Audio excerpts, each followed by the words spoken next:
If you'd like to earn CPE credit for listening to this episode, visit earmarkcpe.com. Download the app, take a short quiz, and get your CPE certificate. Continuing education has never been so easy. And now, on to the episode.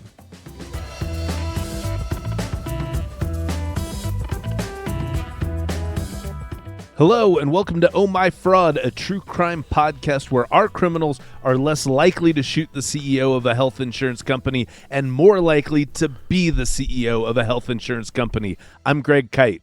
And I'm Caleb Newquist. Happy New Year, Greg. Thanks, Caleb. Happy New Year. Back to you. This episode is dropping on New Year's Day, 2025.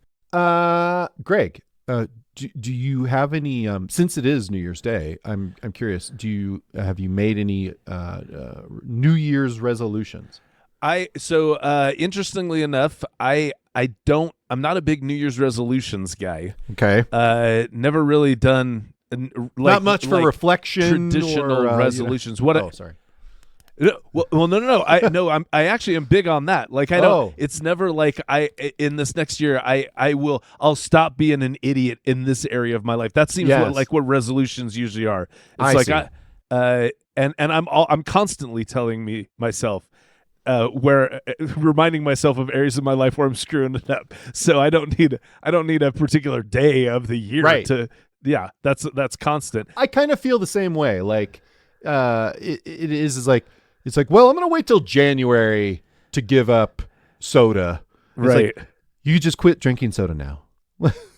or quit or going to McDonald's, 50% as much. It's like, I only have to go twice a week. I don't have to go 4 times a week. What's the matter with you? Yeah. It's not like I in November, I knew that I could lose a few pounds. I don't need right. That's right. Yeah. So right. Yeah. But what I typically do, so not resolutions, but almost every year for, gosh, I can't even remember how long. It's been a long, long time. I will think a lot about the coming year and think about what I would like to achieve or what I would like to accomplish or kind of hopes and dreams for the coming year. I think the end of a year, beginning of a new year is a good time to have that exercise. Yeah. And it's kind of fun. It's sort of a, hopeful time when you go, okay, remember what dreaming used to feel like. Right. And yeah. And do that for a minute. Okay. So, yeah. And yeah. so have you so tell me, what are you dreaming about in 2025? Oh, well, okay, and that's where the rest of that story was. I'm remiss in even doing that so far. But it's because, really the funny thing, the big dream for 2025 is just stuff that will kind of happen on its own because as you know, as the listeners probably don't know, I had 3 major surgeries in 2024. Yeah. Total hip replacement on my right hip, rotator cuff and bones perfect on my right shoulder, and then just at the beginning of December of 2024, same thing on my left shoulder. I had a bone spur and rotator cuff tendon surgery there. So I've had 3 major surgeries. So 2025 is the year where Greg finishes physical therapy and hopefully gets back to like a normal life. Where zero. You're shooting for 0 surgeries in 2025. Surgeries. That's the resolution. Good. For 2025. Good. Although it's so weird when you have this many surgeries, then any time I have a twinge in my left hip, I'm like going, it's going. It's just a matter of time. Yeah. So kind of sucks. And even that, I think I did something to my right shoulder, which I got fixed over 6 months ago, and I'm sure it's just a normal whatever from being active because they released me on my right shoulder to be active, but it hurts and I go, I probably screwed it up. I have to get that one done again too. So I'm gonna double up on shoulder surgeries. But should we get to the big news? Oh, is there news? Yes. Oh, okay. Lay it on me, man. I'm not going to be on the podcast anymore. What? Okay, you played that too good. I was like going, is he seriously not? This is a softball. Have you been going to like an improv class or something? Jesus. I was like, This is natural talent, Greg. Was our banter too authentic? And then he's like going, wait, what big we've been off script. We're not going to get back to a script right now. Yeah. Yeah. Okay. Jesus, Caleb. So, yeah. Now that Greg is on his heels a bit, yes, Greg, you're leaving the show. I am. I'm leaving the show. It was a long and difficult decision to get to, but yeah, I've decided that it's like a weekend. You decided over a weekend. Like a weekend. like we've been talking about this for months, and in very, I don't know, very true to form for me, I like dropped it on you. We processed it a little bit, and then we both just ignored it, like just kind of. I don't think either of us were in denial, but it was a little bit of like, we're just not going to talk about that for a while. Yeah, Greg wanted me. I don't know if you wanted me to be more upset. Maybe you did.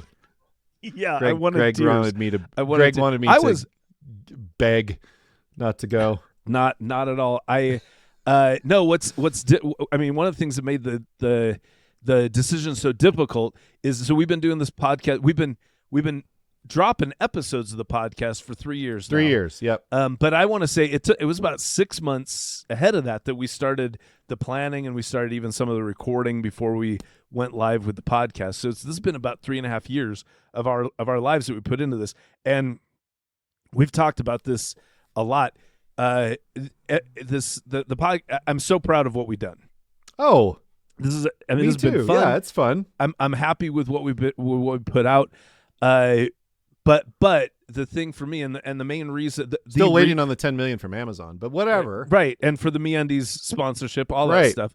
But the big but I mean, yeah, this has been great. The feedback's been great. I love the interaction we have with the listeners, which has exceeded my expectations. I think it's fun how many episodes that we've put on that were because listeners have been like, hey, have you guys ever heard of this case? And we're like, we're supposed to be the experts. We're like, no, we have never heard of that. And then we look into it and go, that's amazing.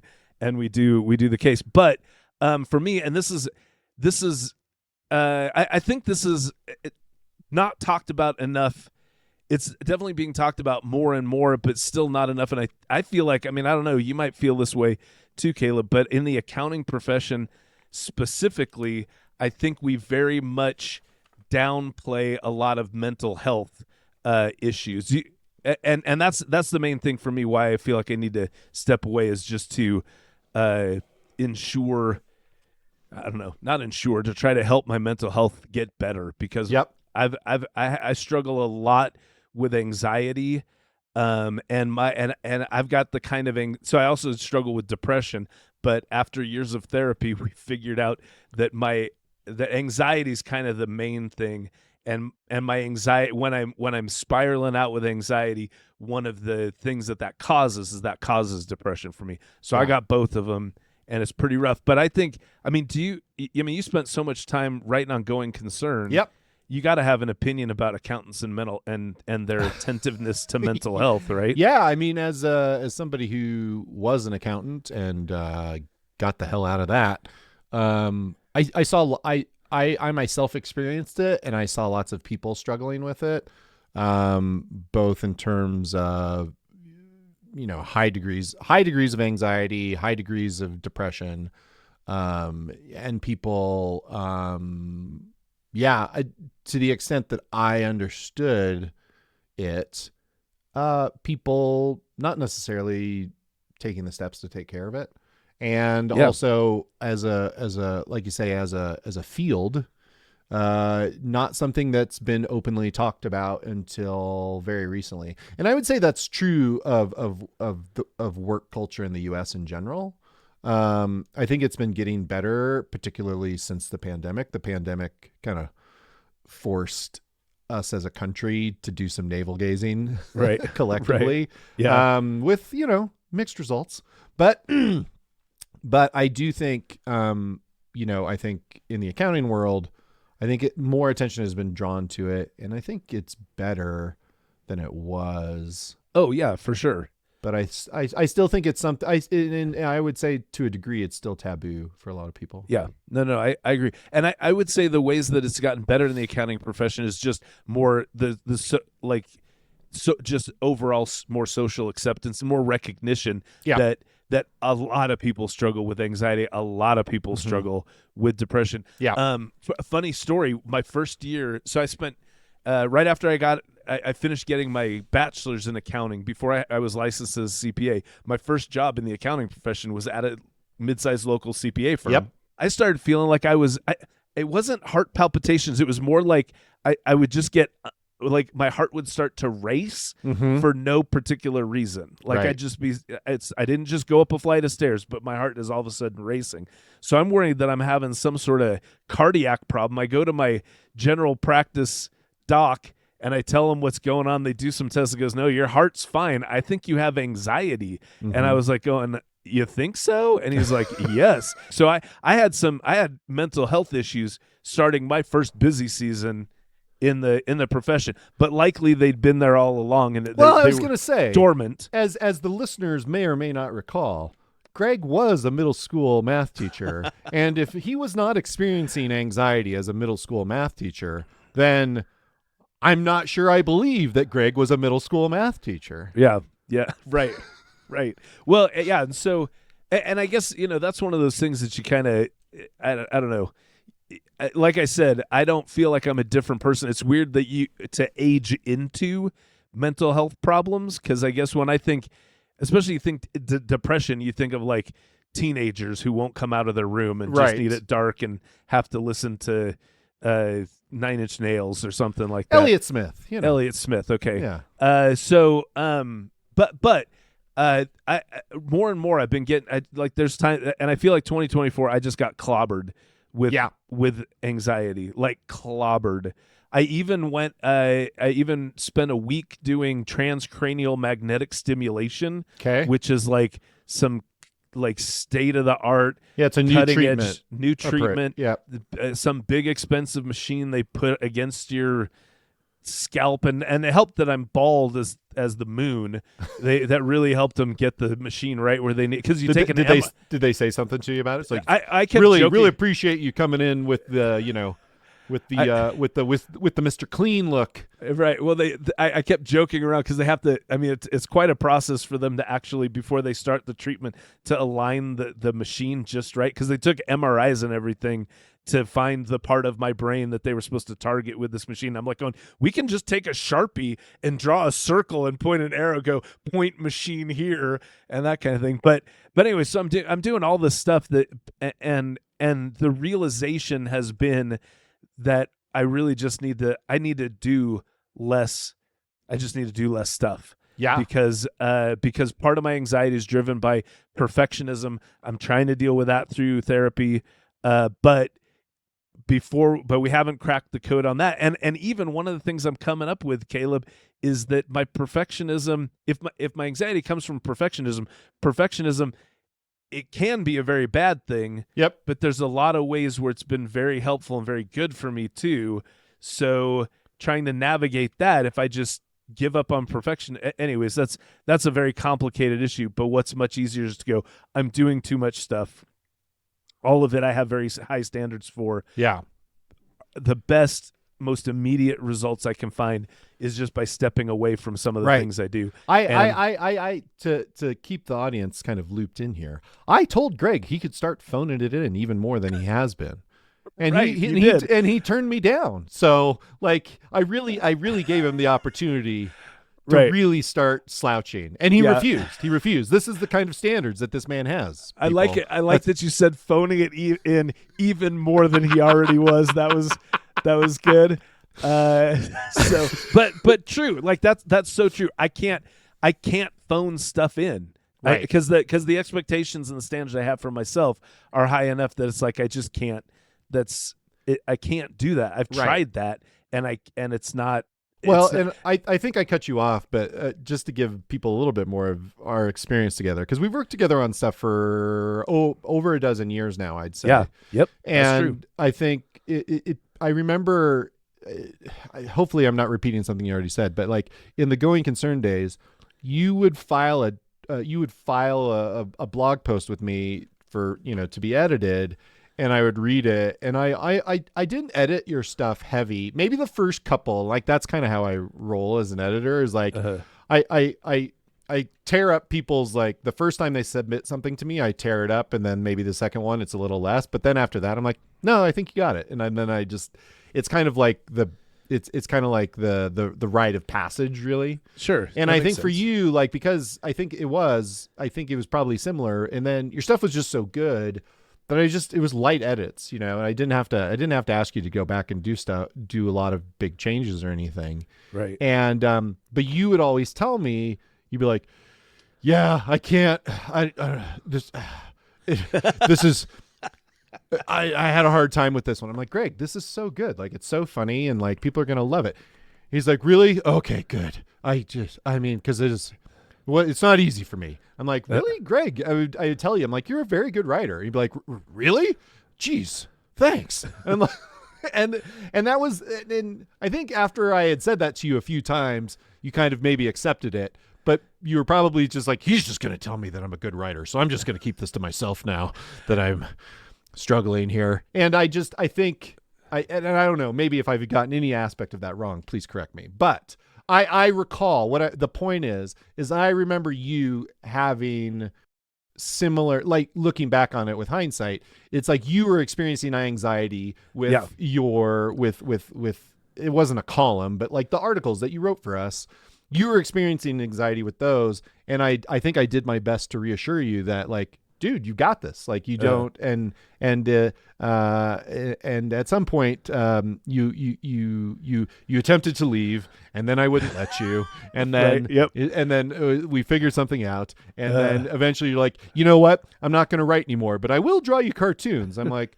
okay, I'll take a cartoon, and like, so you did the cartoons for a while, and then eventually we're like, yeah, I can't do the cartoons anymore, and and it was, there was kind of these ebbs and flows that you went through even back then. Yeah. Well, okay. So a couple thoughts on that. First off, one of the things that I thought, one of my big memories of writing those blog posts for you was I remember at one point you like ramped up my, like, I think we went from every other week to every week for a blog post or something like that. And that's when I was really like, oh my, that's when that conversation, I don't know, this was hard. Here it is. This is what I got. And you'd be like, and you would tell me, you'd be like, I think your writing's better when you're when you're under pressure, which is a horrible thing to tell somebody with anxiety, because then you go, well, okay, I can't. So I'm trapped. The only way that I do stuff well is if I am just steeped in anxiety. Yeah. But also the funny thing, I mean, that is,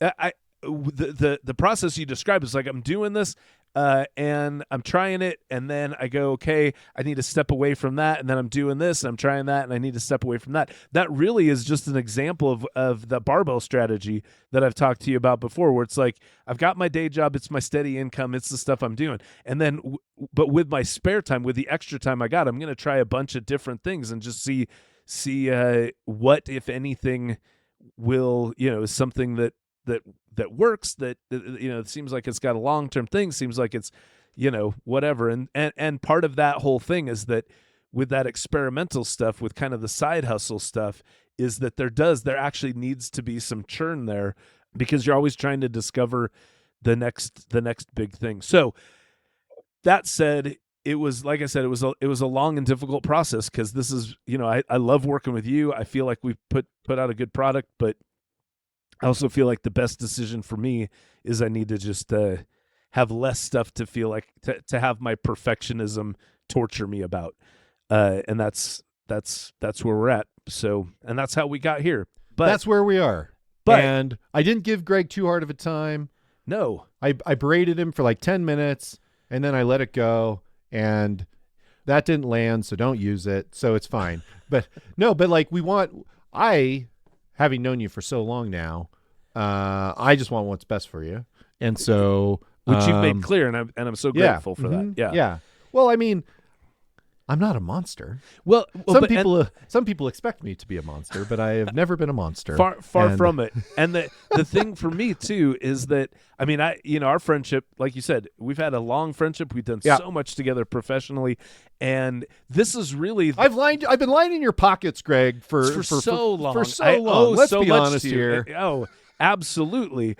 And this is really the project that we've done where this is the most partnershipy thing that we've ever done. Yeah, absolutely. Yeah. And so it was also difficult where it's like, well, this decision is going to affect Caleb. Yeah. Like if I make this unilateral, so that's difficult because you don't want to put a friend in a I always hate it when my decisions affect someone else greatly too, because for obvious reasons. So, but with that said. Yeah, we're gonna do a little Greg Kyte retrospective for this first episode of 2025, and we should mention people are gonna hear you in 2 more episodes. Oh, right, yeah. So let's just be clear about that. So the next 2 episodes are a couple of interviews that we did in December. Yep. And they're great. They're really great. So good. With a couple of prosecutors, and they're very different conversations. And Greg, you were a part of both of those. So yes, in February you'll start missing Greg, but in the and meantime you'll get to hear Greg a little bit more. There's a chance, I'm going to tease this out too. Oh. There's a chance because there's another interview we did a long time ago about a case that ended up going to court, and the person we interviewed said, you can't play my episode because it might screw up the court proceedings. So there's a possibility that there's a third archived Greg Kyte episode that may come out who knows when, maybe in 2026. Yeah, we'll see. We're having a hard time. I'm not holding my breath. Up. I'm not holding my breath. Yeah. Yeah. Anyway, me neither. At this point. At this point, no. But okay, so Greg, I'll just ask you a few questions as we kind of get into the. This isn't a roast. I wish I was good at roasting. I can't really roast. But yeah, we're just going to do a little retrospective of some of the stuff that you liked about this podcast, because there's lots to like, and I'm sure people are curious of what your favorite stuff is. So let's start with stuff that is just stuff that's memorable, not necessarily your favorite cases or your favorite interviews, but just things that were memorable in general. Like what do you remember that were just, I don't know, either funny or terribly awkward or I don't know, something you learned. I don't know. What do you got for memorable moments? Okay, well, the first memorable moment that I have kind of behind the scenes sort of stuff was even how we started the podcast, because we'd done a bunch of webinars about fraud, and then you approached me and you go, hey, I think we could do a podcast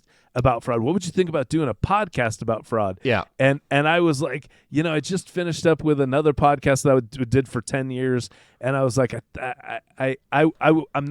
I'm open to doing another podcast, but I want to feel like we could change the world. If the podcast can change the world, I'm in. And that was me kind of trying to say, no. Nice, gently to go, no, this is a no.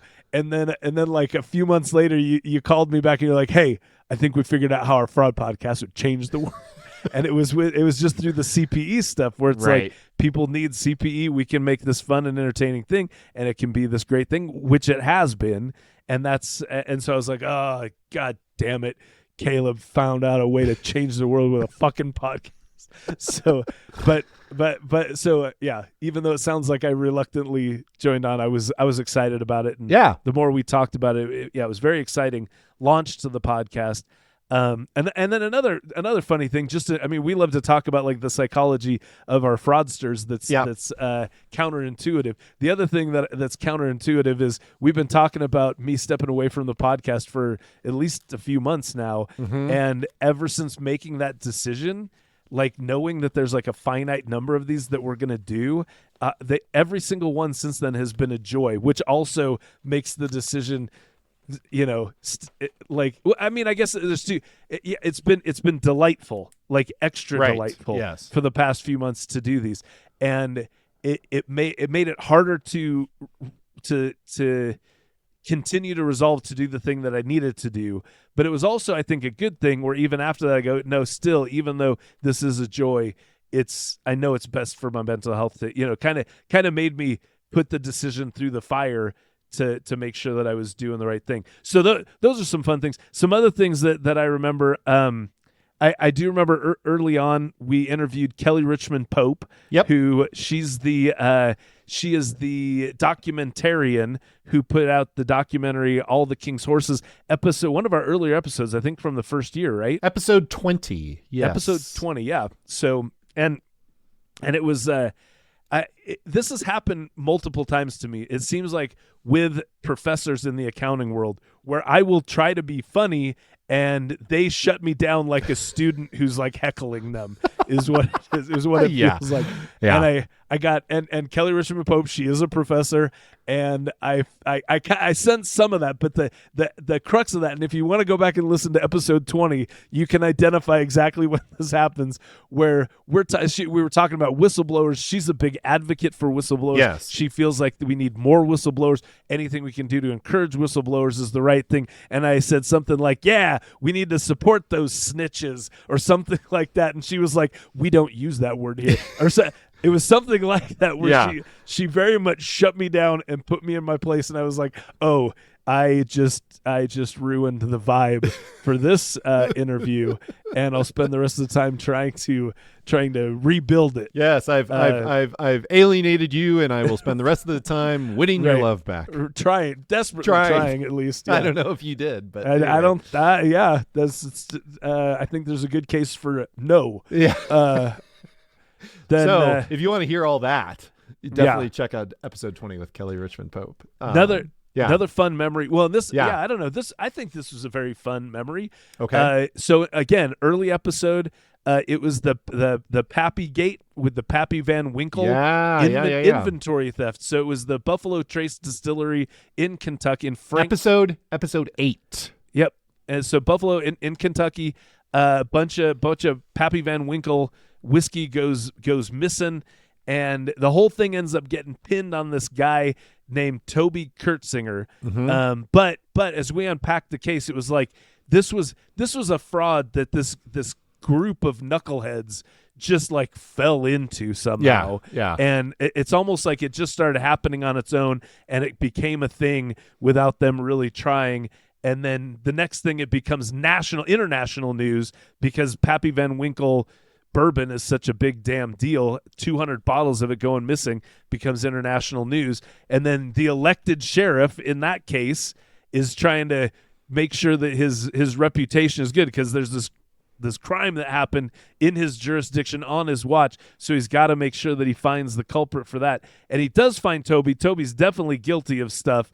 But even after all of that, it's almost like, did Toby just take the fall because they needed somebody to take the fall? Because as you remember, there's another guy, I can't remember his name, but I think his first name was Greg, which was memorable to me. Yeah. And they were interviewing everybody at the distillery and going, hey, if you got any information on Toby, we need it. And they're like, but I'm not going to tell you because it might incriminate me. And they go, okay, we'll give you immunity if you'll just give us this information. And this guy, Greg Allen or something like that, he was like, okay, cool. So I got immunity. Okay.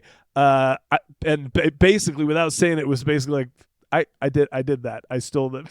But here's some stuff I know about Toby. But also, I took a lot of stuff too. May or may not have taken 200 bottles of Pappy Van Winkle. So it's one of those cases that was solved, was closed. But also, if you get it in the nitty gritty, maybe the wrong guy went to jail. So fun episode. But the very interesting thing is we started reaching out to people who perpetrated frauds from episodes to see if they would be willing to come on the show to be interviewed, because getting a fraudster's version of the story, so fascinating.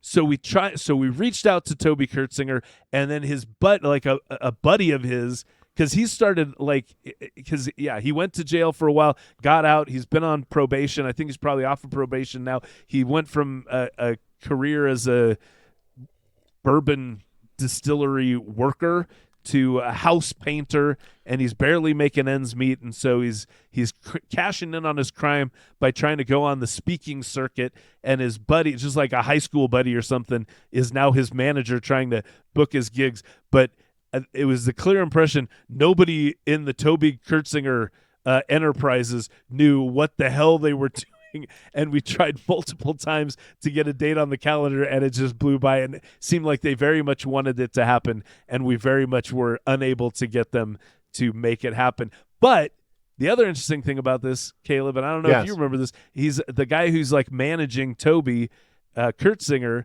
was also like, hey, we really want somebody to write a book about this case. Would you guys want to write a book about this case? And we were both like, do we? And then we're like, no. Actually, we don't.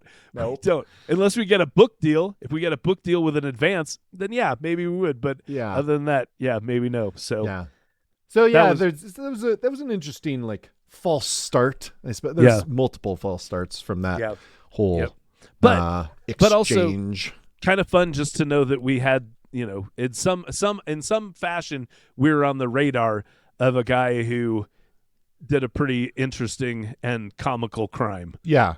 So we'll see. If he changes his mind, I'm sure they'll reach out to you, and then you'll be back to the podcast in no time. Right. Yeah. Just to be able to try to talk to him about his fraud case, where I've on numerous occasions called him an idiot. It's like if he listens to his episode before we interview him, he's not going to want to be. He's probably not going to want to come on. Probably not. That's probably true. So they were memorable. So thanks for talking about this. Before we are gonna do some year in the review stuff. Yes. So, or some updates, I suppose. Oh yeah. Which those. But also, I guess I'm just curious. I'm sure people are curious. Do you have any favorite cases, like one or two that your absolute favorites that we did? It's so fun. Whenever I scroll back through our episode list on our website, that's the easiest place for me to find all of our episodes. It's so easy to just go through and go, oh, that was good. Oh, that was a good one. Oh, that was so much fun. Oh, what a fun story. But the ones, gosh, and it's hard to narrow it down. But here's some of my favorite ones. Fat Leonard was a good one. Fat Leonard, he was a bribery scandal within the U.S. Navy. It was one of those things, episode 30.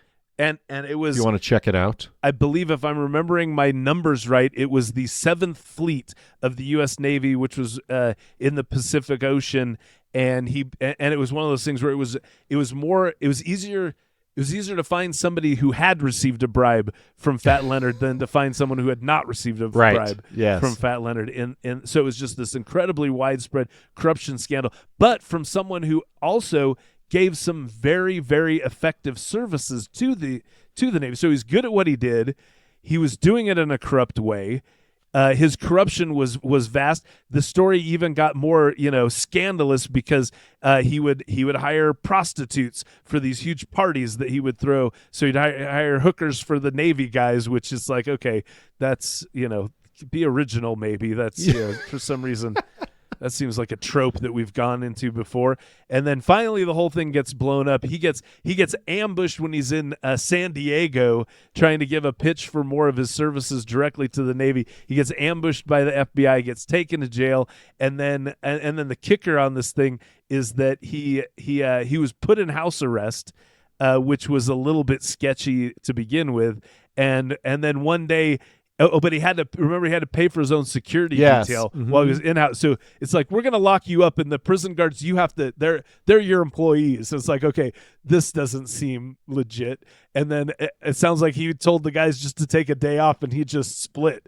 And he went, if I remember right, so he's in San Diego. He escaped from San Diego to Mexico, went from Mexico to Cuba, went from Cuba to Venezuela, and in Venezuela he was about to board a flight to get him to Russia when he was apprehended because there was a red code red. Do you remember the thing like the Interpol?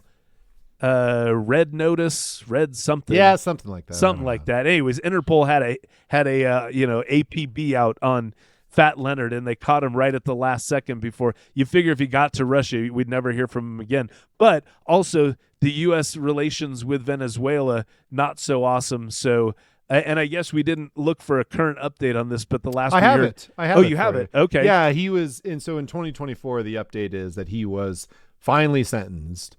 And he was sentenced. This is just about a month ago, as of this recording. Oh, okay. He was sentenced to 15 years. Okay, but they did extradite him back from Venezuela. That's where we left the story when we did the episode. Is he was still in Venezuela because Venezuela and the U.S. aren't pals. So there you go. And so now we're just waiting for him to escape again. Yeah. Yeah. No, that was a good one. That was so good. Yeah. Another one was the Bre-X Mining Company, the Canadian mining company. Oh yeah, episode 38. And they went to it was called a junior mining company, so they didn't actually extract the minerals, they just found them. Yep. And they were about to go bankrupt as a company.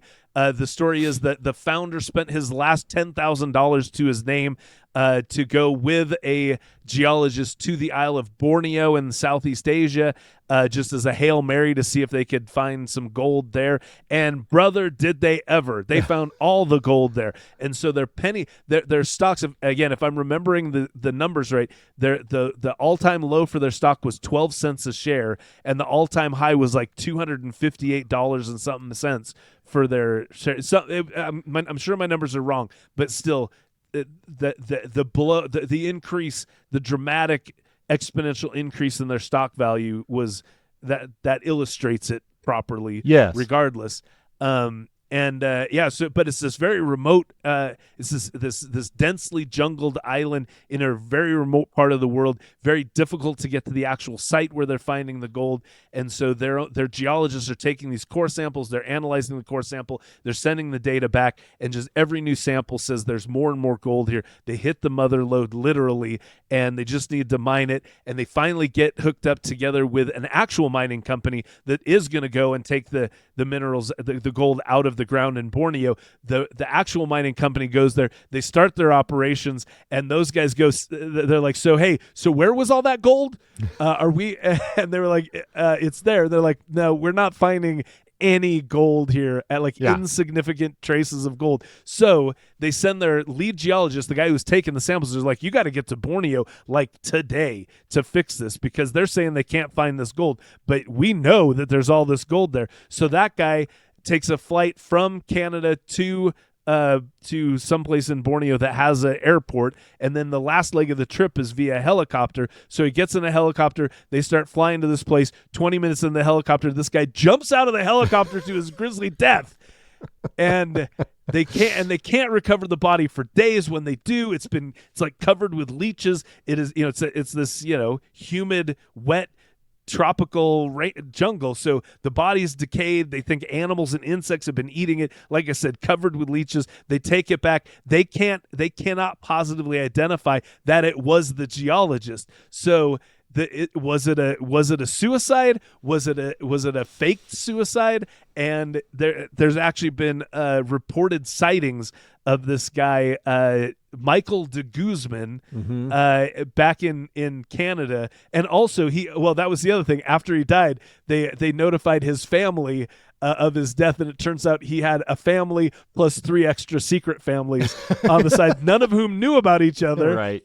And then one of the 3 widows that he had, said that her maid received a phone call from Michael de Guzman after he died, saying that he was going to deposit like $150,000 into her bank account, and then $150,000 got deposited into her bank account.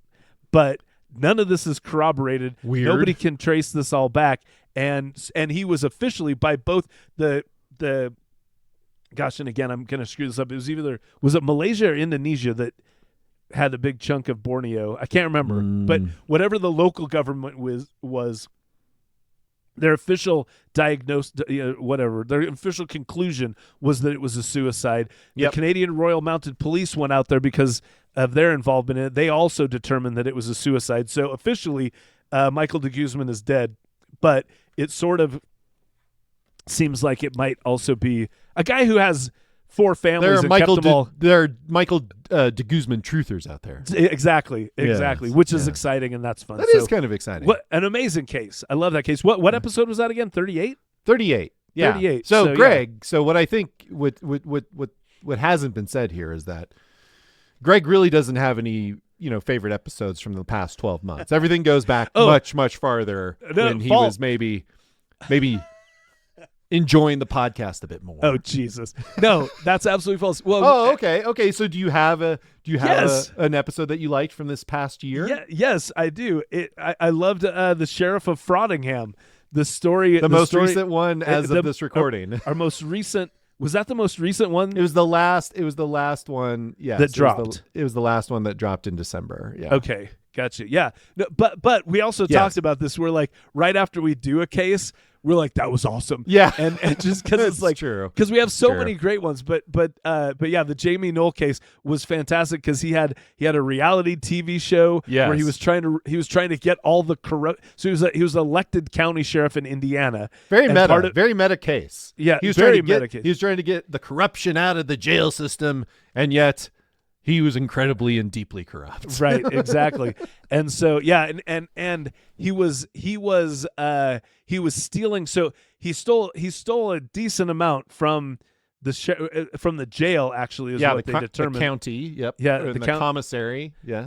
But his main, so pushing $1 million that he stole from the commissary at the jail, but he stole almost $3 million from the volunteer fire department that he was also, at the same time he was sheriff, he was the head of this volunteer fire department, and stole almost $3 million from that, which you go, okay, that I mean, everybody knows you don't steal from fire departments. That's unless you one do. of the worst things that you can do. It's a pretty bad thing you could do. Oh, it's pretty horrible. It's up there. It's up there. Let's not steal from widows, and let's not steal from fire departments. That's I leaving out the orphans. I see. I mean, orphans, they're young. They can fend for themselves. But the widows and the fire departments but then what makes this awesome is when he gets caught, that one of the juicy details, and again salacious details from the case, is once he's caught and they're unpacking well, first off, after he gets caught, the fire department had such little oversight, they never canceled his credit cards. He was just charging stuff on his credit cards. They never canceled them. So even after he's arrested, he and his family still, like, they bought another $30,000 worth of stuff on the volunteer fire department credit card. But then also they're unpacking like what he spent. Which Caleb, you got to say, that's one of our favorite thing about the podcast, is just the enumeration of what these people spent their loot on. And one of the things that came out is that this guy, Sheriff Jamie Knoll, while he was a sheriff, he had an affair with a county councilwoman in the county where he was sheriff. Yep. They had an illegitimate child together, and he was court ordered to pay child support for his illegitimate child he had with the county council officer, and he stole money. Part of his money he stole from the volunteer fire department he used to pay his child support for his child, which is just, that's where and all of a sudden it went from a fraud case to like a freaking soap opera with that. And which, I mean, again, you take a step back and you go, all of that's horrible, but when you're in the bleachers, you go, kind of delightfully horrible. But also fun to know that the dude spent $50,000 on cigars, and he also got like Hooters DoorDash to him on the card. Right. It's like, you go, okay, Hooters and Waffle one House of those two things were like classy. Right. Hooters and Waffle House were specifically mentioned, which I'm so grateful for. And that's the stuff that keeps it interesting. By the way, Sheriff of Frothingham is episode 76, so we just released it a couple weeks ago, and it's a good one. Yeah, and I'd say, I mean, there's so many. I mean, there was the Eddie Tipton case. He was the the lottery, the lottery fraud, which that was earlier this year. It was, if I remember. What do you have that episode? That is episode 55. Yeah. So much fun with that because again, it was just this. There was so many intriguing things about that. Not the least of which was the fact that Bigfoot hunters played a significant role in the story. So that's always going to have a special place for me. And then then if we're just looking at the podcast at large. The one fraudster that we were actually able to interview was a guy named Nathan Muller. His fraud's it's not like a big, well-known, publicized fraud, but he's talked so much about it. He stole $8 million from the insurance giant ING. Yeah. I always ING. screw that up. Yep. I got it right this time. You got it right. Even though I've talked about this case 100,000 times, I always screw up who he worked for. But so we did the case. That was one of our early episodes, was the case about his fraud. Yep. And then later we actually got to interview the guy who perpetrated that fraud, and it was so fascinating to actually hear him recount his fraud and to talk to him about how he felt, what he was thinking, what he was doing. And again, another guy who was just great. He was great at his job, which is why they trusted him so much and didn't micromanage him. And that's how he stole all his money. Yep. But also, I don't know if you remember this, he said he had detailed spreadsheets about exactly how much he stole and when he stole it and how he did it. And he was like, yeah, the FBI really liked that about me. Yeah. Let's see. So the original episode 4, was the Nathan Muller case when we originally did that story, but then we interviewed him for episode 28. So yeah, go check those out. Those are Greg's favorites. Yep. There's some good ones in there, Greg. Do you have some favorites from 2024? If we're just doing year in review kind of stuff. Yeah, if we're doing, I would say let me think here. Yeah, so the Stanford Ponzi scheme, the Stanford Financial Group Ponzi scheme, it's one of our most popular episodes. That case it's ongoing, which is right. remarkable. In fact, there's a link in the show notes to one of the most recent news stories about it, which is that there are still victims of that Ponzi scheme that are trying to get some of their money back. And some have waited so long and are in such need of liquidity that they have sold the rights to their future payouts.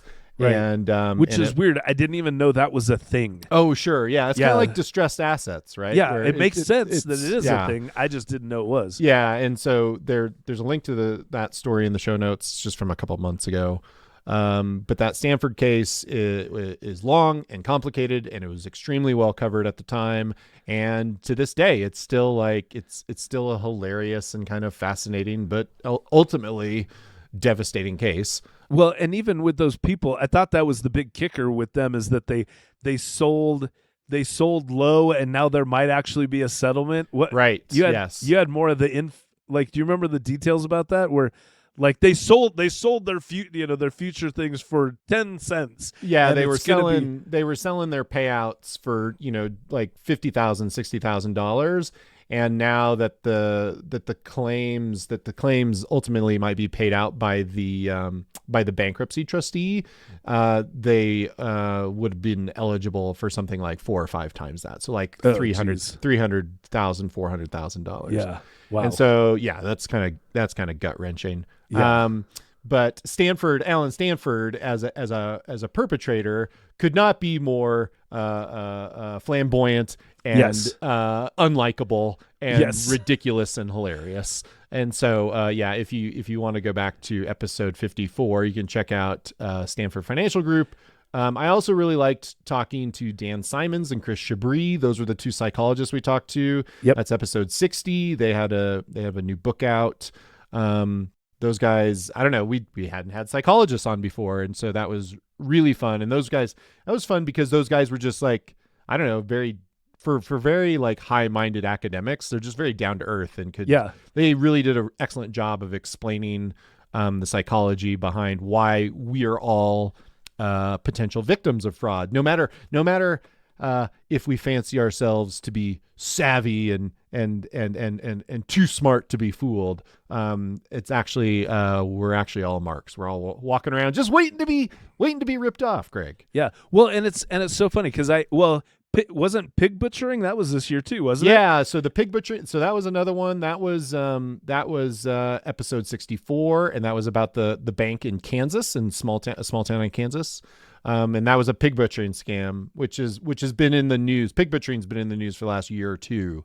and that was a case of where a CEO got caught up in a big butchering scam, and he ultimately took the money from his own bank to try cover to his losses, try to figure it out, and it did not work. But the reason why that connected with the interview of the two guys who wrote the book was that he's the president of a bank.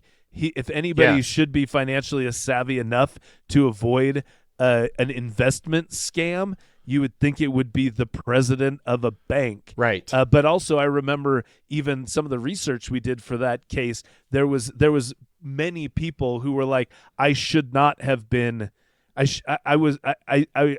did all the research that I felt like I should have to make sure this was legit, and it still was not legit. So I think it kind of underscores tell me their names again. The guys who wrote the book, I can never remember. Dan Simons and Chris Chabris.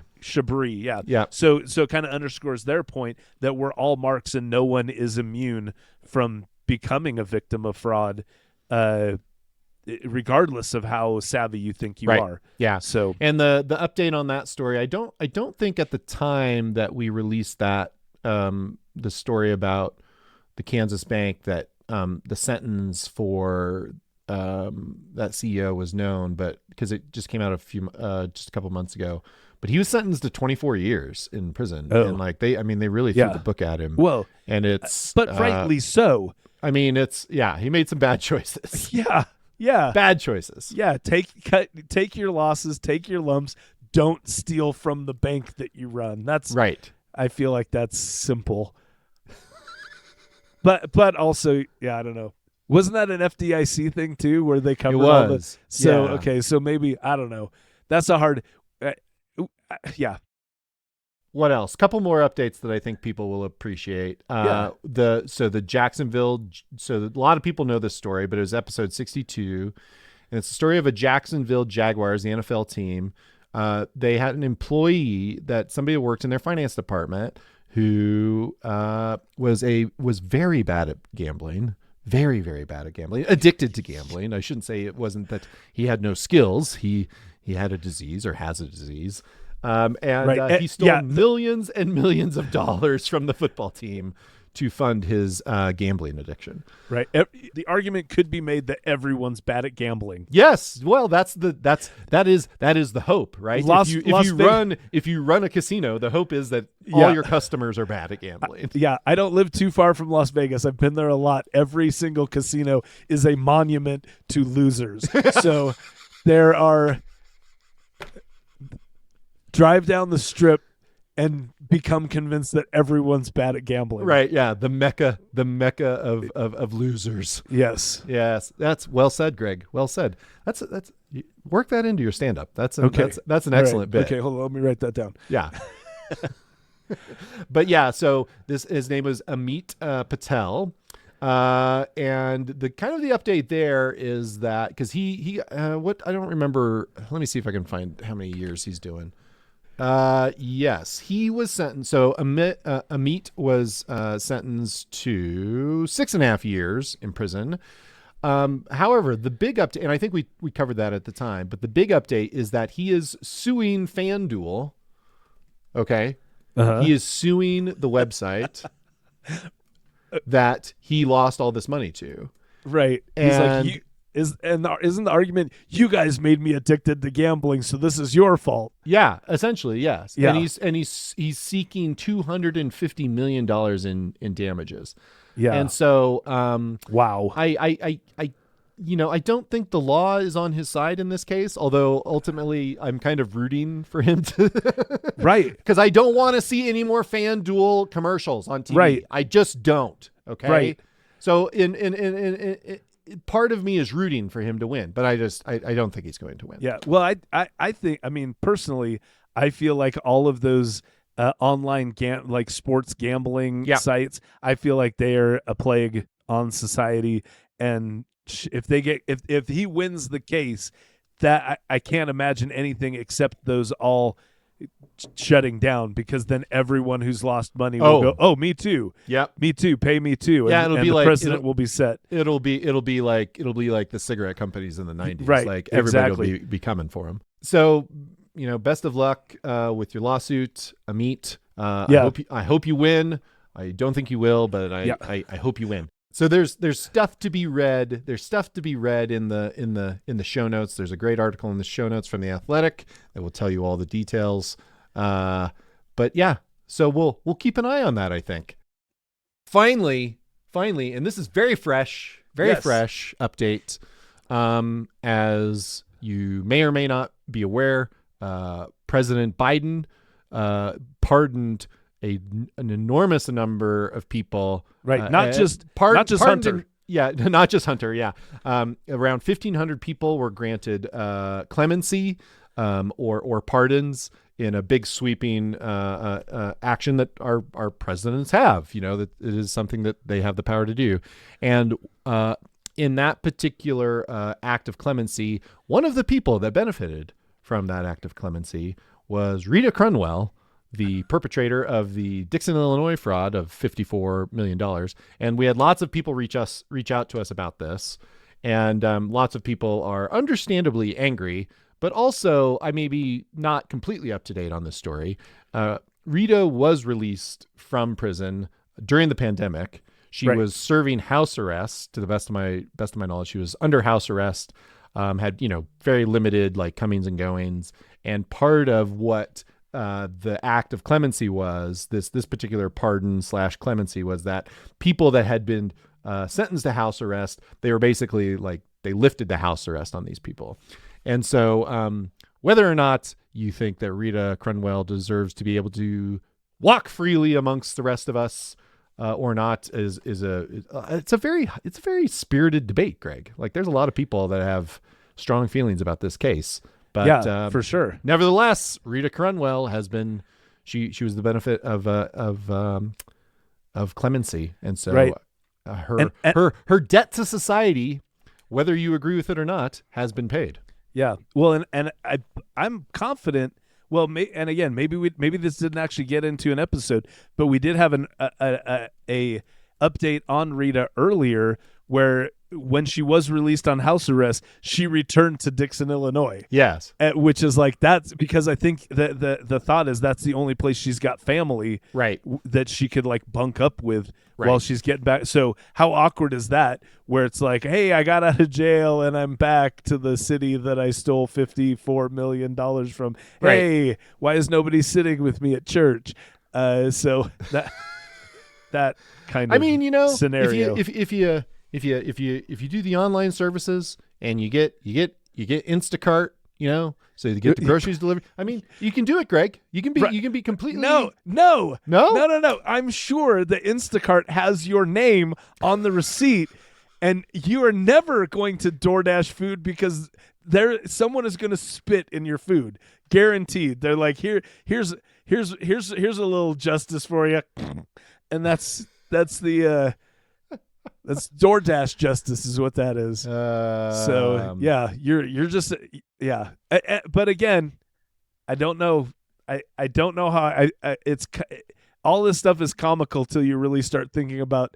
I mean, that must suck for Rita to be where she is. Yeah, and again, you reap what you sow. Karma's a bitch. So maybe if you steal $54 million, your punishment was partly jail and partly you have to go back to Dixon, Illinois to face your accusers every day. Yeah, I mean it is a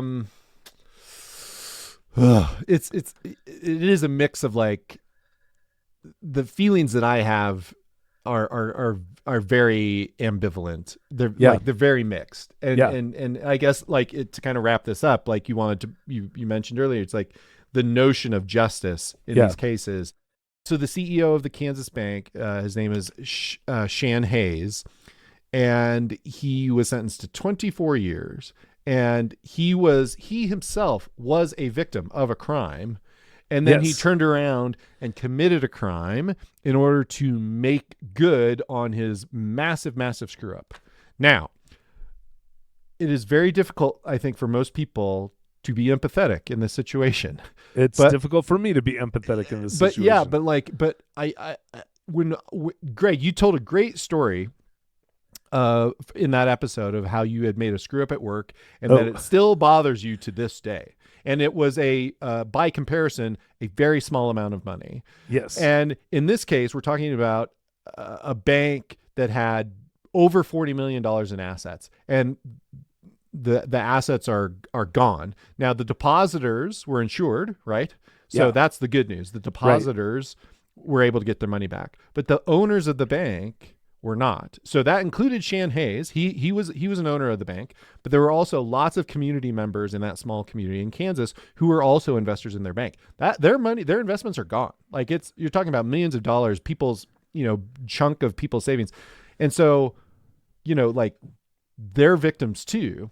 And so like that's the mix of the both kind of the part of me that feels sorry for him, but also saying, dude, you two wrongs don't make a right. Right. My parents started saying that to me when I was 5 years old or whenever I can remember it. And it's just like, the guy just must have felt like he had no other choice. Or when he realized what he was doing, like when he realized that he had been had, he was just desperate. And when people are desperate, they do incredibly dumb things. Yeah. Incredibly dumb things. Absolutely. And so I think it goes back to Kelly Richmond Pope, who had said to us early in that episode, which is everybody is capable of this. Right. You put any person in a particular set of circumstances and they are likely to do the same thing. And like I've said before, I used to think, I didn't used to believe that, but the more and more of these cases I do, the more and more I believe, no, that's right. Yeah. We're all capable of doing this given the right set of circumstances. And that's, I don't know, 24 years in prison for that guy. He probably won't serve all 24 years. Right. But at the same time, like he's going to spend some time in jail, away from his family, away from his friends. I've got to assume if you're a president of the bank, you're not a young guy. 24 years might be the rest of your time, the rest of your earth time, all in jail. So that's difficult. Also, just a clarification, I didn't steal anything from my work. That wasn't my mistake. I signed a contract with a commercial realtor where he had hooks in our business forever, and that came back to bite me in the ass. I did not. Different mistakes. Different categories of mistakes. Did it really? Wait, the way I explained that, did that make it sound like that you had stolen money? For a minute there, it was kind of like this guy also made a mistake, and it was I have to say different mistakes. Wouldn't that have been just the best capstone to your time on this podcast? Me going, so this is my one phone call. Is this episode? I am in jail. And that's the big twist at the end of Greg's time on the podcast. Exactly. Like, I'm in jail for fraud. For fraud. Yep. I guess I didn't learn anything. Nope. Not to do it and not to how to do it. I just I'm useless. So.